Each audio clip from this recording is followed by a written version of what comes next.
I'm Brandi Cruz, and this is Undivided. Today, social media warriors making it tough on small businesses. For somebody who's struggling, trying to run a family business, it's just one more thing that you have to deal with and try and survive. Plus, Seattle's socialist city councilwoman survives a recall. And finally, we're back at the border as our nation's immigration crisis continues.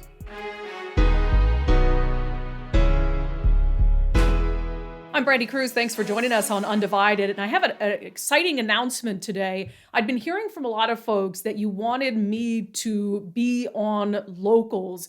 Locals, of course, is a site where it's really kind of community-based, where definitely no free speech concerns, where you can get access to my content, but also be part of the conversation in an incredibly meaningful way. So I am excited today now to launch my Locals community, brandycruz.locals.com. So if you have not become an Undivided subscriber already over on Patreon, maybe you've been looking for an opportunity to support the content, to be part of the conversation, to be part of this movement to change the media, then come check it out, brandycruz.locals.com. I would love to have you be part of my community.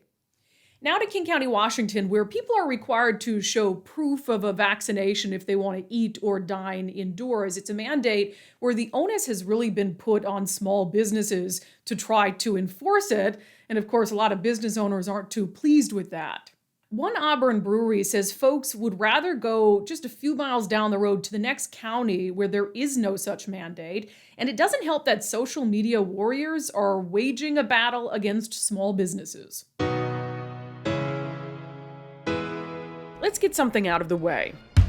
Go Brewing is a Saints bar in Seahawks country. You know, we've got a deep connection back home to New Orleans, and I think it's just fun. It adds character. Jeremy Hubble is the owner. It's just something different. It's not the Northwest theme, which breweries have all over the place here. Beer is a second career for Jeremy. I was in tech, and then, I decided that I wanted to get into beer. But certainly, he never expected to be in the business of vaccine enforcement. Many of our customers have frankly just said to us, if you check for vaccination status, even if they are vaccinated, they won't come back until that mandate goes away. And so it's been a very uncomfortable situation for us where we have to choose between whether or not we want to keep our business going or follow these health guidelines that don't exist literally 3 minutes away. So admittedly, Go Brewing was a bit lax on the mandate and soon found itself on King County's radar. Jeremy assumed it was because of a single customer. My wife served him a beer, and he proceeded to berate her for not asking for the vaccination proof. It was pretty demeaning in the way he spoke to her. It was very condescending, the way that he spoke to her. And while he was sitting at the bar, he proceeded to write a 1-star review on Yelp. The review was simple. They did not ask for vaccine cards. Many people walking around without masks on, some were. Workers were wearing masks. 1 star. Upset, Jeremy fired back at the comment, something in hindsight he wishes he had thought through. Yeah, it was probably could have been handled better. His response was, admittedly, a bit intense. For a person who has not been here before, has little Yelp presence, and berates female Asian staff is highly suspect. We've always been here for the community, have suffered through COVID, and will not sit idly by when a privileged male decides to berate us online.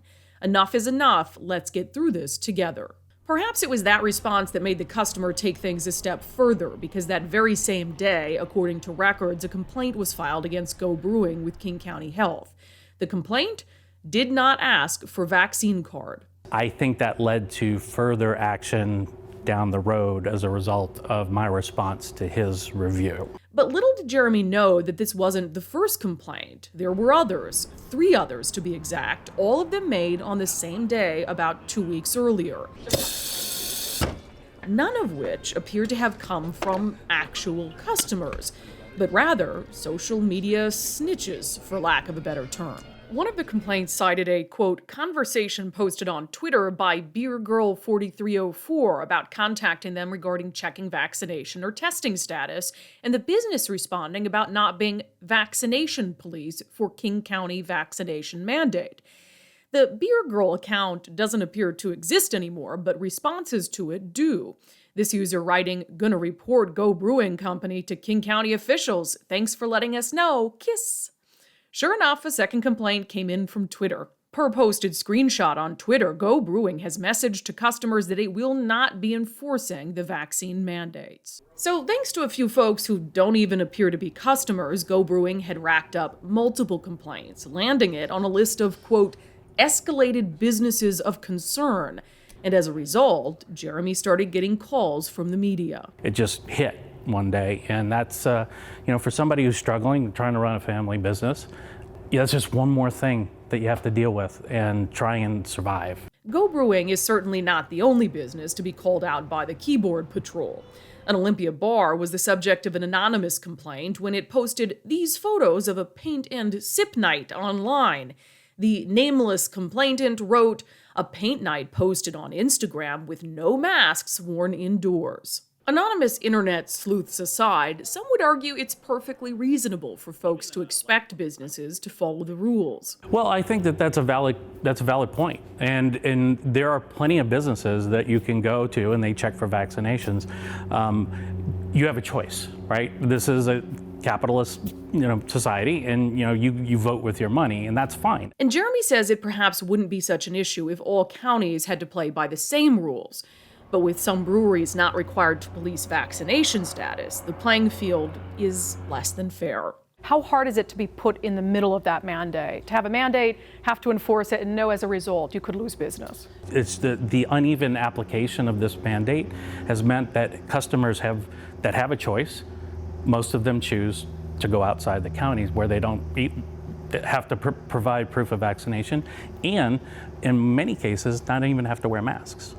Definitely curious to hear your feedback on two things. Whether you think that people should be able to submit tips anonymously, like what happened to that Olympia bar that had the paint and sip night. I also just kind of want to know what you think about people who have never been to an establishment complaining about it, who maybe see something on social media, but they're actually not going to patronize that place anyway. So make sure to leave a comment with your thoughts on that. On now to the southern border, where Undivided contributor Ali Bradley has been covering the nation's immigration crisis ever since she left her job in corporate media. She and I spoke about a bizarre scene that she watched unfold on the streets of Yuma, Arizona. Ali Bradley, where do we find you today? Today, Brandi, Cruz, I am back in Del Rio right now. I am actually at the Texas Department of Safety's air station. I just got off of a helicopter with some of their troopers. We were just out looking for a group of 15 migrants that had crossed into Del Rio. What happens in these areas is ranchers, civilians, they really rely on people in these areas to help them out because they've got 3,200 square miles to cover in just the Del Rio sector. It's a lot of area. And so with the, ranchers called in and said, hey, we got a bunch of people on our cameras.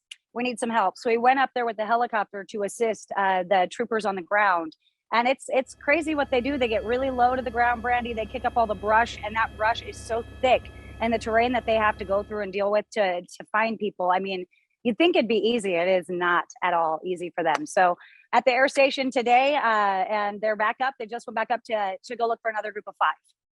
That's interesting, and you talk about that, and that sounds very proactive to me, like, hey, we got a call, we're going out, we're going to find these individuals, but you've been keeping me apprised of what's been happening down along the border since you've been there over the last couple of days, and you sent me some video where there's just like some migrants walking and Border Patrol doesn't pick them up. Can you explain to me what's happening in that video? Yeah. Okay. So we're talking about, let me preface it with this. So first, I asked the guys when I was up in the chopper, hey, do you guys feel like Operation Lone Star? Do you feel like what Governor Abbott is doing here in Texas is helping? Do you feel like the deployment of those boats in the Rio and those shipping containers along the border? Do you feel like that's helping? And they said, we do feel like it's helping. We're not seeing quite as much, right?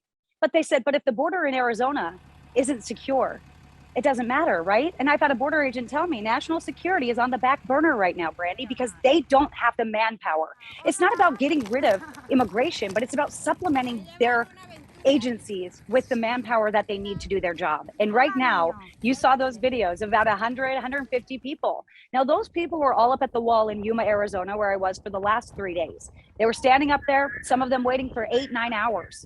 Border Patrol was ordered to stay off of Levee Road, which is the crossing road that they were coming onto, with the marked vehicles, because migrants, word of mouth, they know to look for the green marking on that car. They know to look for the guys in the green. They even told me that in the caravan when I was on the Mexico side. So that's very clear that that's what they do. So they pulled some of those guys because they didn't want to incentivize it, right? They wanted word of mouth to get back that maybe, hey, they're not picking you up and they're not making it really easy on you. But that plan didn't really work that well because they took it on themselves to go and self-surrender. Because if they just go walk into the interior and get arrested, they lose all that chance of asylum, right? So they have to go find someone to apprehend them. They were wandering around the city of Yuma, Arizona, aimlessly, looking for someone to arrest them, Brandi Cruz. Oh my gosh. So and local police were sitting right there. Allie. They can't do anything. Just to back up. So with the green vehicles and the marked vehicles, the goal of some of these migrants is as soon as they cross to turn themselves in or to be apprehended, right? Yes. So they can seek 100%. asylum. So what I'm seeing in those videos is the Border Patrol is not picking them up. So then they're wandering, just trying to find a place to turn themselves in. They're trying to find Border Patrol headquarters. So we were walking along with them and they were asking us for directions. We're pulling up our Google Maps, trying to help them walk. It was 45 degrees last night in Yuma, Arizona, when the sun went down, and that's when they were walking, right? They were walking at least probably 15 miles with kids. And that's not a plan, right? That can't be a plan to just not pick them up. So they're wandering around the community. So what happened in Yuma was we've got 911 inundated with calls. We've got the sheriff having people show up at the sheriff's office, turning themselves in. They can't do anything. No local municipality or sheriff's office or any local law enforcement can do anything. They have to turn it over to Border Patrol. Where Border Patrol in Yuma is so inundated, they are so maxed out that they can't go get them. They'll let them into the facility if they show up. It takes about 10 to 20 minutes. I sat there and watched that happen when they finally arrived in their Uber or when they made it on foot, but they certainly arrived via Uber and things like that. As they were walking and they're like, okay, we're done. And that's what we saw yesterday. So again, the reason that Border Patrol isn't picking them up is because of resources. That's a resource issue. It's a resource issue. Or because they want them to go away. A little bit of both, right? So it is a resource issue, but there was a bus up there last night that picked up about 50 migrants that were straggling up at the wall about 8 to 9 o'clock last night. So, they will get the call. Okay, there's enough people up there, go get the bus or whatever to go get up. But when I first got to Yuma and when I've been in Del Rio and I've been in any other border area, you've got Border Patrol going nonstop, girl. Like it's constant. You've got those vehicles going and they're very recognizable. It's a white vehicle with the green slash down the side. And that's going nonstop. Well, out in Yuma, they stopped those vehicles from patrolling and picking people up as they come and things like that, because that used to be the protocol. You saw somebody that had crossed illegally, Border Patrol came like almost immediately. These families are waiting, 8, 9 hours, little kids, 2-year-olds, one was a 6-month-old, one little boy, they had no food, and not saying that they need to be taken care of while they're there. But if they're under the guise that they can get into the US on an asylum claim and we're not stopping them, they've got to do something, right? And that's where the NGOs come in and they help because they're not just going to let people die on the street. But that's part of the danger of the journey too, right? That these parents you've seen kids enduring all sorts of terrible things. It's extremely frustrating. And it was extremely frustrating for me in the caravan because I saw it. It was the March of the Children, right? And at first I was like, I don't know what they're going through. I'm not sure what a parent must be going through to want their kids to have to endure something so grueling and just unfathomable, right? But then by about day 10, and you got 60 cases of COVID and dengue, and you've got kids bleeding from their gums because they're so dehydrated. It's not my job to turn them around. It's not my job to tell them to go home like a lot of people keep telling me to do. It's my job to report their story and for you to make up your mind of what's happening here. And I blatantly tell them, I cannot help you with your immigration case. I cannot be of any assistance to you other than sharing your story and what you're going through. And I met several people that I will keep in touch with because those people, I want to know what they go through. I want to know what the Uzbekistan people that came in yesterday, the 4 of them, single adult men, came into Yuma. The one of them spoke English, so I gave him my card because I would love to know what happens to a special interest immigrant, right? So it's not about enabling or helping people or telling them how to do illegal things. I'm doing a job, right? That no one else, other people are doing. but that a lot of people aren't doing. And it makes people uncomfortable. And be sure to follow Allie Bradley on Facebook, YouTube, Twitter, Instagram, as she is doing some fantastic work down at the border. And if you want to watch our full unedited conversation, you can do that by becoming a subscriber on Patreon or on my new locals community, brandycruz.locals.com. Not only did we talk about what was happening in Arizona, but we also talked about piles of unfinished border wall lying in the middle of the desert in Arizona, and also about a treasure trove of documents that Allie uncovered, and why she says some of these migrants are ditching all their identification right before they cross into the United States. Our weekly Undivided Cartoon says it all. Seattle's socialist city councilwoman Shama Sawant coming back from a 6-point deficit on election night to narrowly defeat a recall effort. So she will keep her job, all the while some of our hardworking public servants are out of work due to vaccine mandates. Shama Sawant is an interesting character, to be sure, not just in Seattle politics, but in the national socialist movement. Had she been removed from office, it would have struck a significant blow to the spread of her ideology. But for reasons that I'm sure are varied, voters in her district have decided to keep her in office, despite a trio of charges that were more than enough to warrant expulsion. In the end, the recall was defeated by little more than 200 votes. Now, depending on what echo chamber you choose to reside in, the responses to Sawant's victory are predictable, and we could spend hours talking about the differences between people who supported her and those who did not. But the group of voters that I want to talk to right now are the 36,000 who didn't even care enough to fill out a ballot. Half, almost half, of all voters registered in Sawant's district.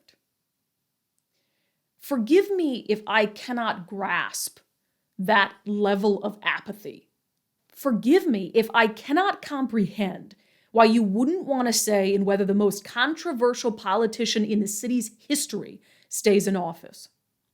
Forgive me for not understanding how you could care so little that your neighborhood became an autonomous zone at Sawant's urging. Tear gas filled the air for days. Police left behind an entire building. Yet even that wasn't enough for you to muster up the care and concern to fill out one single circle on your ballot and throw it in the mail.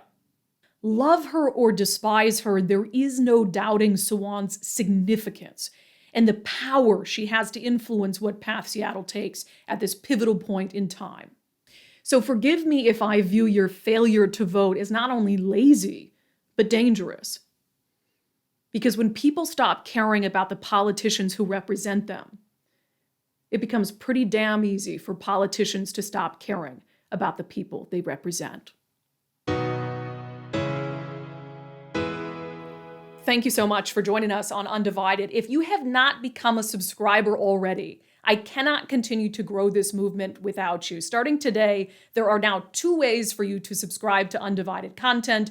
You can do so on Patreon, patreon.com/undivided, or you can join my locals community, brandycruz.locals.com. And with your help, I am confident that we can give common sense a comeback.